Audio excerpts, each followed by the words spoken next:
आज आपसे बात करते हुए मुझे एक बात बहुत शिद्दत से याद आ रही है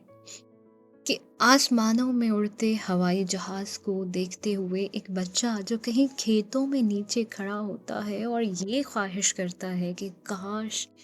कभी मैं भी इसमें बैठ के और उड़ सकूं और देखूं कि आसमानों में कितने रंग हैं, बादल किस तरह से उड़ते हैं, कैसे बहते हैं और अपने साथ बारिश को कैसे लाते हैं। वहीं बैठा पायलट जो जहाज को उड़ा रहा होता है,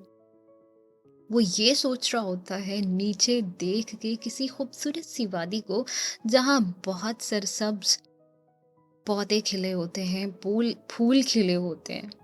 पौधे होते हैं, फूल खिले होते हैं। वो ये ख्वाहिश करता है कि काश मेरे पास भी यहाँ इस वादी में घर होता और मैं वहाँ पर अपनी फैमिली के साथ वहाँ रह सकता। इसी तरह जब हम सिग्नल पे खड़े होते हैं तो हम गाड़ियों को देखते हैं और हम ख्वाहिश करते हैं कि काश ये गाड़ी मेरे पास होती, जो कभी किसी के लिए बहुत आम सी गाड़ी रही होती है। और कभी कभार ऐसा भी होता है कि आप किसी होटल में कभी खाना खाने जाते हैं, सिर्फ हफ्ते में एक बार, महीने में, या फिर कभी साल में, या फिर कभी ज़िंदगी में। और कुछ लोग वहाँ होते होंगे जो यकीनन वहाँ पर रोज़ खाना खाते होंगे या फिर